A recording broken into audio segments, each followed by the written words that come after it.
name's Henry Miller. I'm the sports editor for RGVSports.com, and welcome to our first edition of the new year of the RGVSports.com show. Today we have our special guests, former superstars, is that the right word? From McAllen Memorial on their volleyball squad.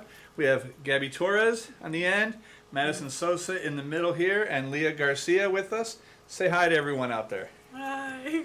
Okay, when I say hi, say. Yeah, but I want to wave. I don't want to wave. All right, this is what I've dealt with for the past 4 years. But to give you a little background, our fourth one here, Amari Hernandez, is missing. She's at An athletic conference. All four of these girls played 4 years on the varsity team at McAllen Memorial. During those 4 years, they went 120-44.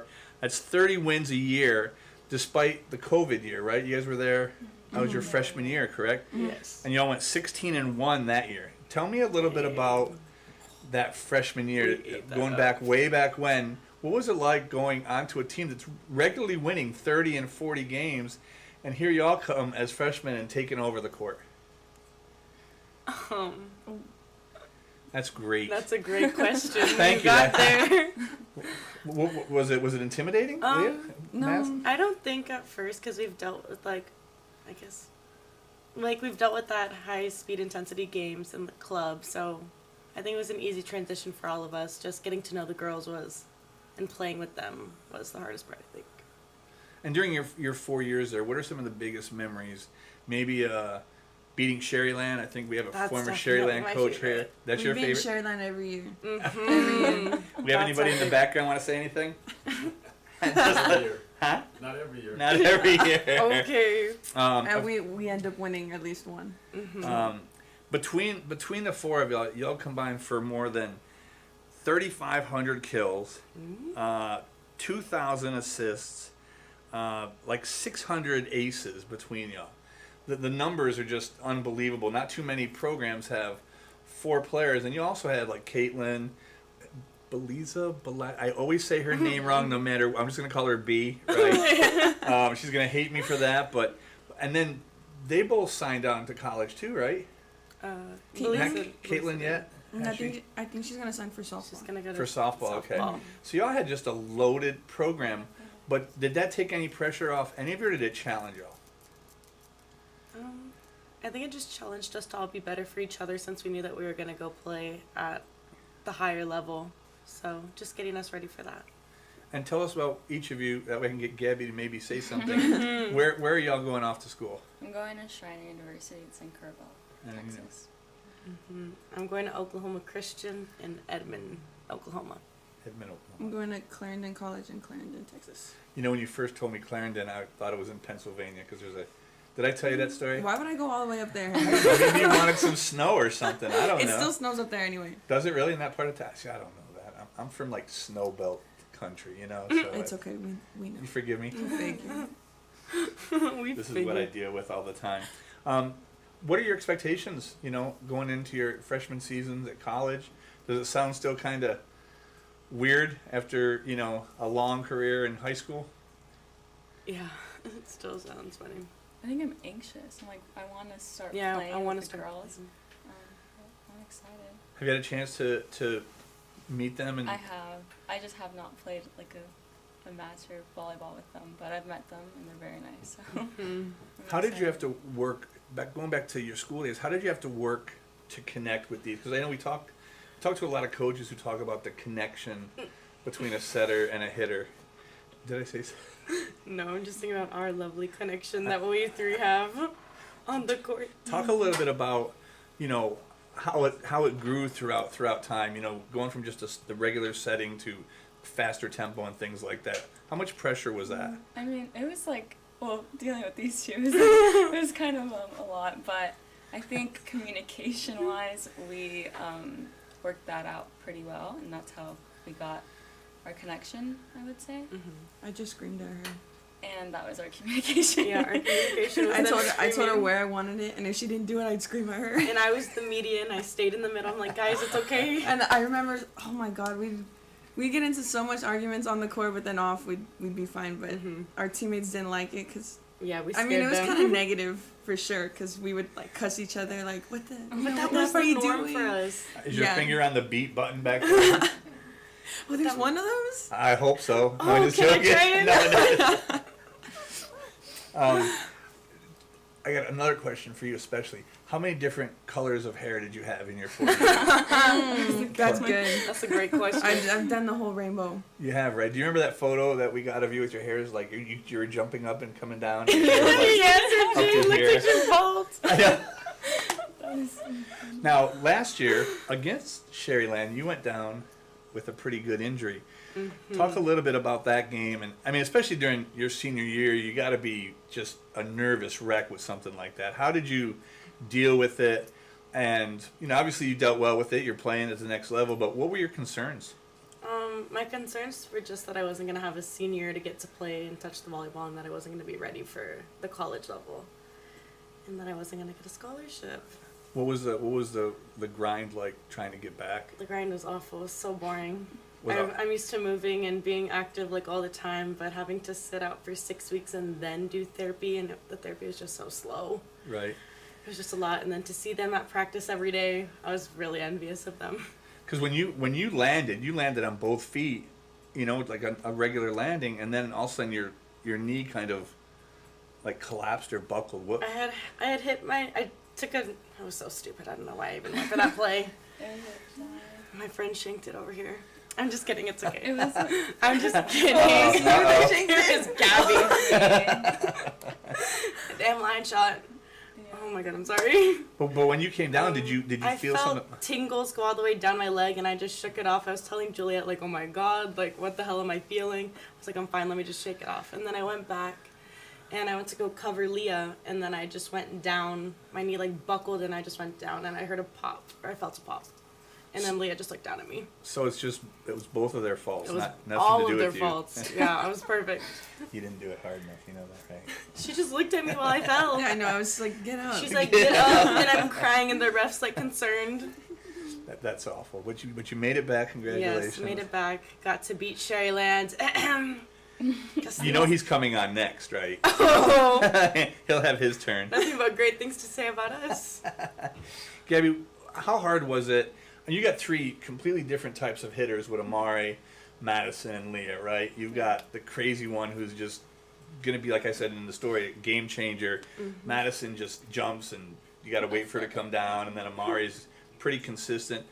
What was the biggest thing you had to do to learn how to set each of them? I think just knowing when they're on and when they're off really kind of set me up to give them a good ball. And sometimes there's decisions where, you know, you see the block or you see the other side what their tendencies are covering, and I just know Madison's very good at hitting shots. She has a wide range, and Leah, she's very good at making people Swinging move the head. and just Knocking swinging. their heads off. Yes. Mhm. So that's why I think I knew with each and every, because they're very different, but that's how I knew when to go to each person. And the other area, you really improved each year on dumping the second ball. Mm-hmm. What became different for you then? Was it something you saw, you were looking for in that front row defending against you? I think just switching it up. A lot of people, I mean, I think over the years they expected it as I got older, obviously, but I think switching it up, we have so much. We have our back row attack, we have our middles are strong, or we're strong too. Mhm. So I think dumping it once in a while made them on their toes instead of being like ready for the strong hit Mm-hmm. coming. So Now, who's some of the toughest? Now you're not the tallest of the hitters. I just want you to Yes, know that. thank you. I know on TV they probably think you're 6'7", but Guys, you're not I'm quite. 5'7". They're not quite there yet. So, but who were some of the toughest blockers that you had to face, and how did you go about preparing to either get the ball through, around, over them? How? This might sound terrible, but I I shouldn't say this. We had some good blockers in the Valley, but I felt like we got through majority of the time no matter what. I don't think there was like one set like Right. all-star phenom. Well, I think Amazing blocker of the year. the most intimidating block was probably Nikki Rose. What? Oh, I didn't. I thought their middle was like she can move, so she like feel like the block was always closed there. Well, for me on my side. Right. Did it make it? Was it almost a surprise when you went to the regionals? I mean, you've been there a couple times, but all of a sudden you're not just going through 1 6-footer. You have to go through 3 or 4. How? What was that like? I felt like we went into that game like with the game plan. We had been practicing. We knew what to do exactly. We knew where the block was gonna get lined up because like we had watched the film before. They have the front row setter, so there was a split majority of the time. Well, kind of. And it was just about like being rangy with the ball. Like the liberos or the left back played really high, so we had that deep corner open majority of the time. We had the line open, center. That's about the whole thing. Yeah, I think that block wasn't like you've never seen that. Yeah, before, it's not kind of anything that I thing. haven't seen. Yeah. Right. It was just a lot faster. But I liked it. It was fun. So, last question I'm going to ask each of you: if you couldn't pick McAllen Memorial to win district next year, who would you say would win district next year? Sherryland. I would Or Pioneer. Did you zoom in on that face, that look right there? You're saying Pioneer. I'm saying. Actually, wait. they just lost both of their setters. Yeah. They still have their hitters though. Well, Lena will be back. Oh, she will? Yeah, I think in like 3 weeks. But I don't know what. I'm giving it Mac High or Now that you've named Sherry. Sorry, I named now that half you've named the Valley half the teams. names in the district. My fault. Let's Leah, who do you think's gonna win it? I don't know. I'm between like Row and Pioneer. Why would you say Row? And the only reason I ask is because they had a pretty down year last year. Yeah. What have you seen that makes you consider them? I just think their team's young. I think they're very young. And you know, Coach Canales always plays defense first, just looks for one hitter. So, I mean, then kind of gets carried by that. Gabby, who do you think? I'm thinking Sherryland. Sherryland? I think they still have Kenny and they still have their strong setter. And I know the little girls upcoming they're training a lot, so I think Look at that, she's calling them the little girls. they're Now that she's freshmen. graduates, Oh, like my the God. children coming up. The Hear freshmen that, Coach? coming up, sophomores. They have fun when they play too. So Yvonne. that helps a lot. Well, it has been fun to have y'all on here. I want to thank you for all the years. I've known y'all for 8-10 years. I mean, a couple of them even played on one of my teams, and I didn't make them quit. So, you know, I must have done something. Well, you almost wanted to quit every day. You're like, I don't want to come, Coach. No, but it's been a joy. It's been fun to watch y'all with all your kills, all your blocks, everything that y'all do. I wish you the best of luck in college. And, you know, whenever you're back, feel free. You guys can take over the show. Gilbert there doesn't mind. And you can just say, hey, I want to run a podcast. And he'll say, sure. All right. Well, thank you all very much. And when we get back, we'll come back with new McAllen Memorial head coach, former Sherryland head coach, Raul Castillo. Thanks, and we'll see you in a little bit.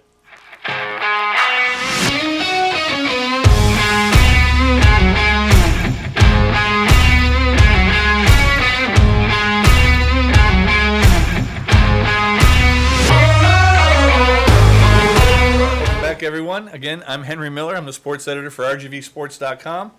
And welcome to the second part of the RGVSports.com show. This is kind of a preseason volleyball show. Earlier we had Leah Garcia, Gabby Torres, and Madison Sosa from McAllen Memorial. They've all graduated and are moving on to bigger and brighter things. Now we've got someone who's hoping to move on to bigger and brighter things this year.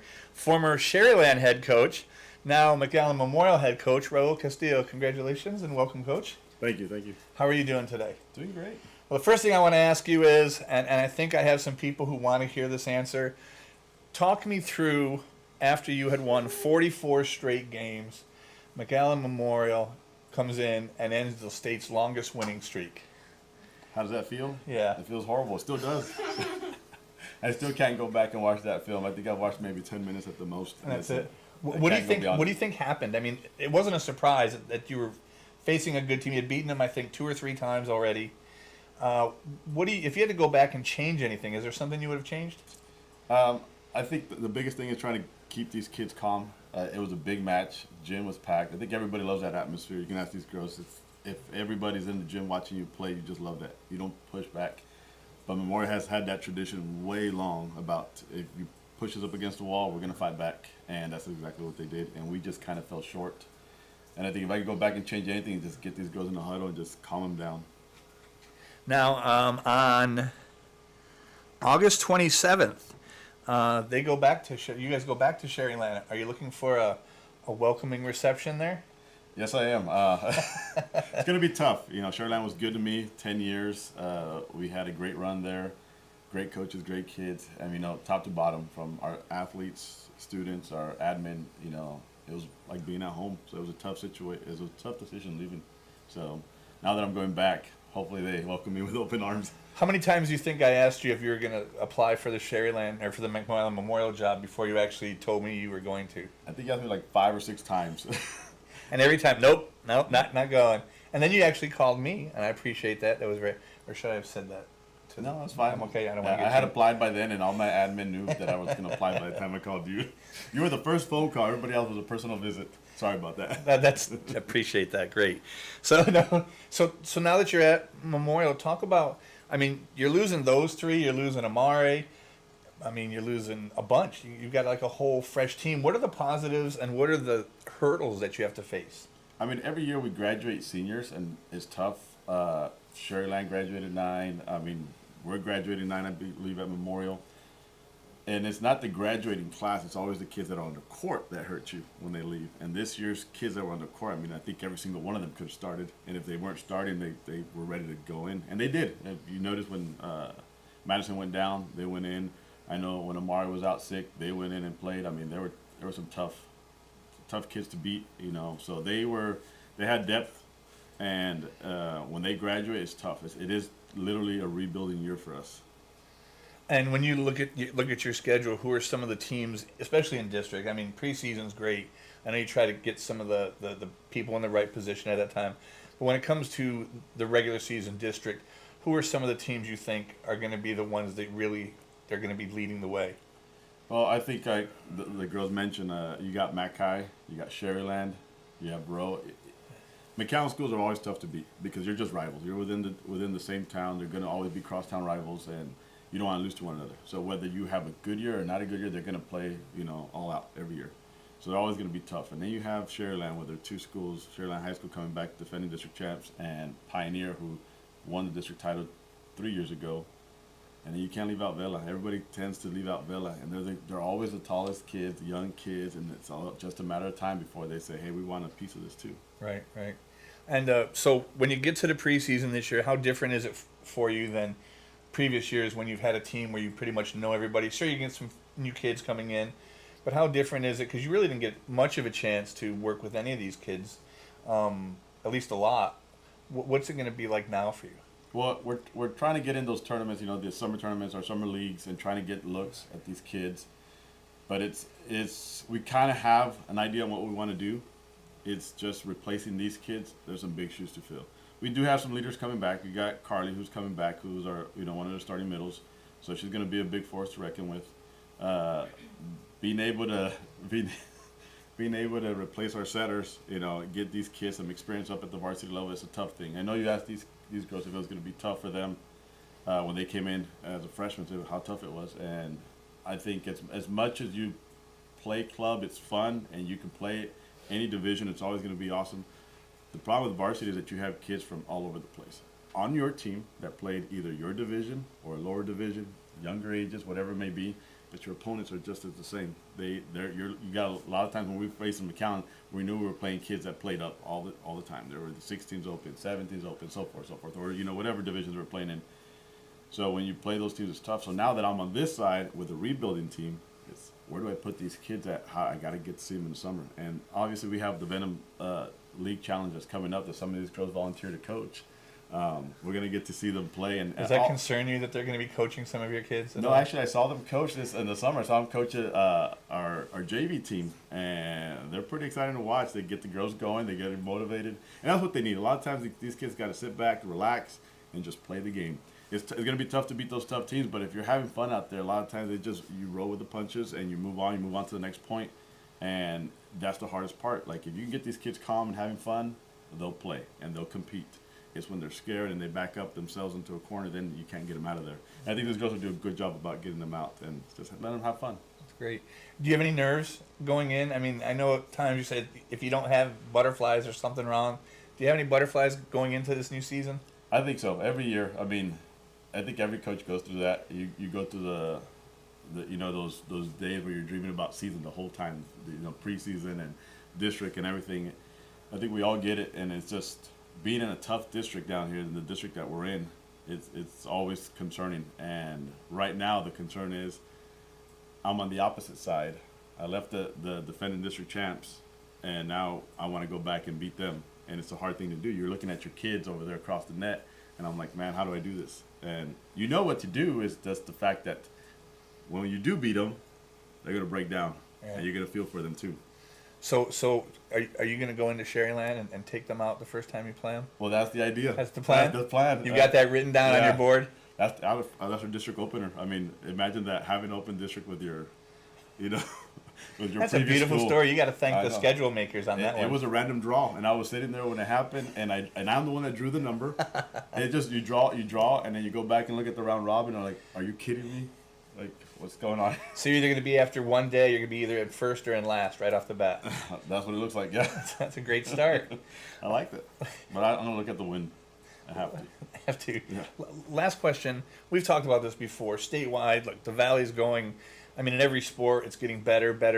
And when you look back, it kind of started with volleyball 10, 12 years ago with Lorena going to the Sweet 16, Memorial every year. I think 6 in a row.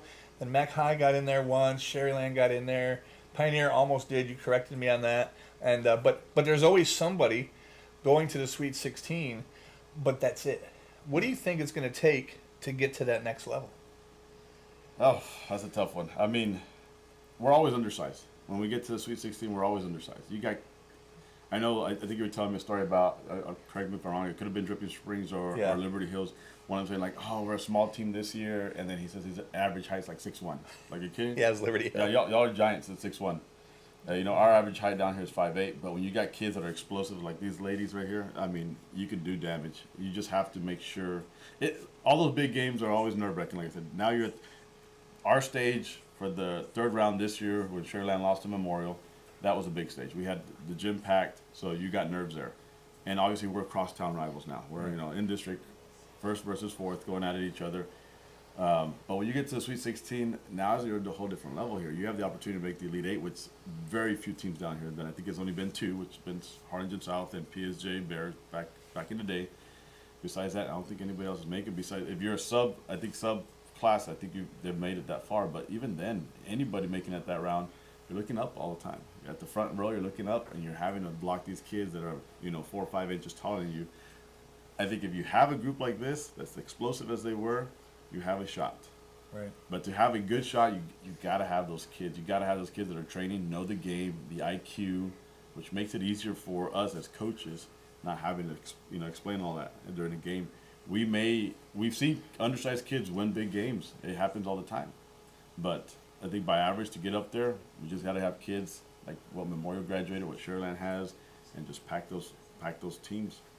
I don't think anyone's going to want to take a look at Dripping Springs this year. They're loaded.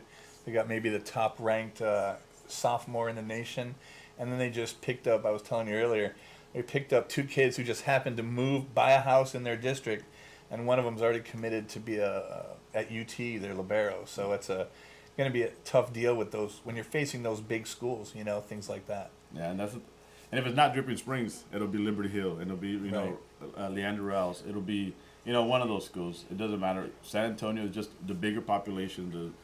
Their professional athletic teams allow that to develop. They draw in bigger crowds into their communities. Like I said, they just so happen to move into one. 2 or 3 of them move into one, and then you have the super team. Must have just had a better housing prices. They have some good real estate agents that just got a perfect house for you. But I mean, we're knocking on their door, and it doesn't matter. Like I said, it doesn't matter if it's volleyball, it doesn't matter if it's football, whatever it is. We're knocking on their doors. We're making them look down at us. I remember at a certain point, even getting past Corpus was a challenge, and now we're getting past that round. That Flower Bluff coach, she was telling me the other day. She's like, "Look, we would never even look at that round when we were playing the Valley.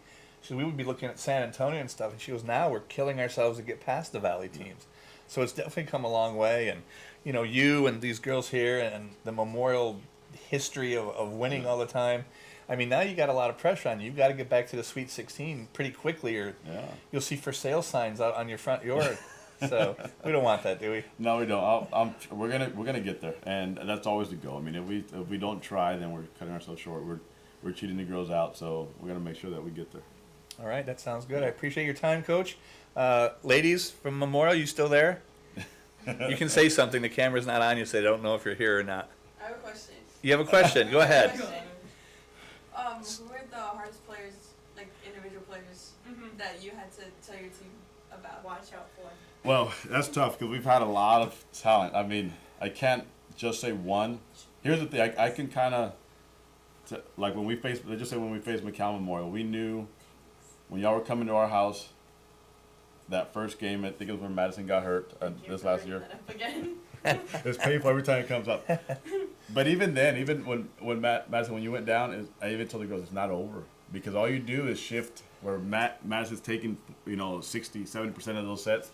Now it's just going to switch over to Leah or Anna or somebody else is going to take care of the ball. Carly, they were loaded. So it's not saying that Madison wasn't doing her job. It's just that when you take her out of the picture, they'd come in and reinforce. But they were right when they said earlier I had to mimic some of them all the time because they were that good. Did you mimic their fighting, their infighting amongst each other? No, actually, I didn't do that. I could have sent you some video, You could have. Yeah, sometimes I'm oblivious to that. When my kids would tell me the story, and they were like, "Yeah, you see him?" I had no idea. Did you see where she hit though? Can you pick up her tendencies? Do you watch her shoulders where she's turning the ball? You can tell me the whole story, what happened in the drama, but you can't tell me where she's gonna hit. But no, I remember 2 years ago when we lost to them as well, and all that. I remember that out being Leah, being the force that we couldn't stop because my girls every single time overran the block. Every single time overran the block. Was that one that said unbelievable? I don't know. Was it? That was a great headline. I don't know. That was my idea. idea. But they all hurt. I remember that one hurt too, like for months and months. But the popularity of that sport is just unbelievable. I mean, I would say in good matches, it's beyond a basketball attendance. Even some of the athletic directors were saying, "Yeah, we're packing the gym to see that." Yeah, and it's because these girls do bring a lot of. Majority of the population, when you think of volleyball, they think of rec, backyard volleyball. Right, like me. But when you walk into a gym and you watch these girls fly and hit and dig, and then it's a whole different story. So that when that carries on and the little girls are around them and their parents want to go take their kids to watch, then it just packs the gym and it makes it fun to watch. Makes it fun for you on the sideline, right? Yeah, it does. Okay. Coach, again, thank you so much. I was going to say, I'm 30, but look at this. I look like I'm 50. I'm just kidding. I'm 30, but never mind. We won't even go there. Quiet Madison. But congratulations on the new position. Great job at Sherryland, and wish you the best of luck. And I'm sure we'll have you on here again without your fan base behind you here. No, it was fun. It was fun watching them. They did a great job. I wish I had one year. It would have been awesome, but All right. Well, thank you everyone for joining us at rgvsports.com. Make sure you come back and check out rgvsports.com show weekly right here on rgvsports.com. Thank you, Coach Castillo. Thank you, Madison, Gabby, and Leah. Y'all have a blessed day, and remember, we're all blessed more than we deserve. Take care.